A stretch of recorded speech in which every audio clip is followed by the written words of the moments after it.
So ayan guys, ano tawag dito? Kumpul-kumpulan na yung tao sa pagkuha ng mga ice cream. Libreng ice cream.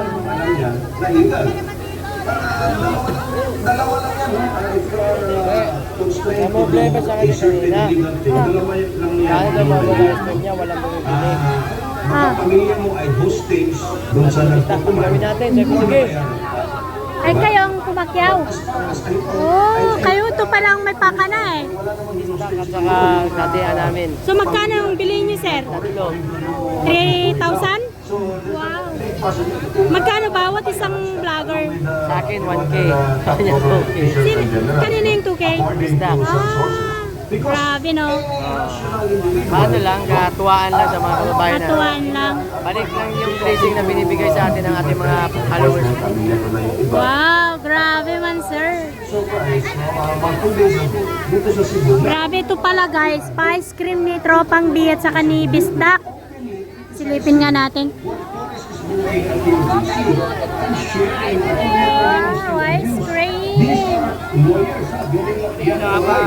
Malalim na, malalim. Malalim yan, marami pa yan, marami pa. Marami pa yan.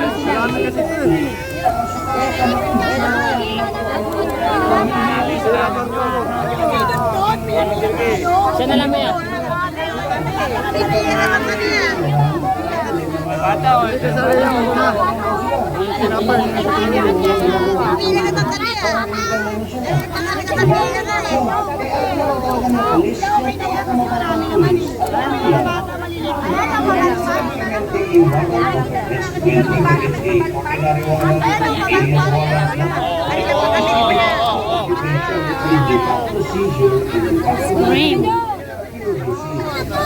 Ay, Sir Bisdak, ano po yung kwento ng behind ng ice cream na to? Libre lang po yan para sa lahat.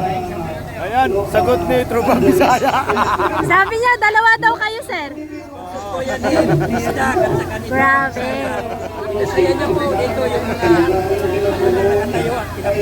Ay, kawawa kasi yung nag-ice cream dahil walang bumibili kasi bagyo. Opo, kaya binili nyo na po ng, pinakyaw nyo ng buo.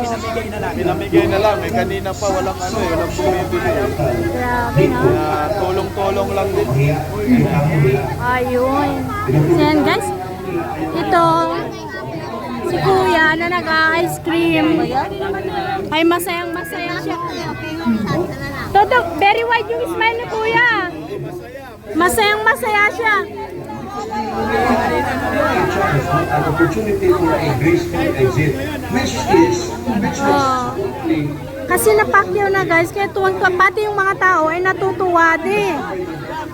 see, that should have been a very graceful exit, di ba?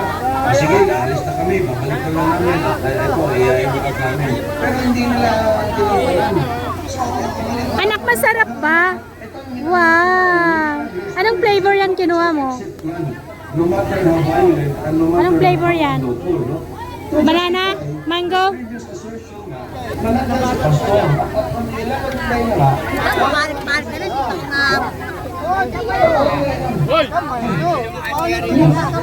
Ulo na nga yan, oh. Ulo na yan. So habang busy sila sa ice cream, dito naman tayo. Standard ng training ng kapulisan para hindi tayo umabot sa ganitong punto na isinusukan ng mga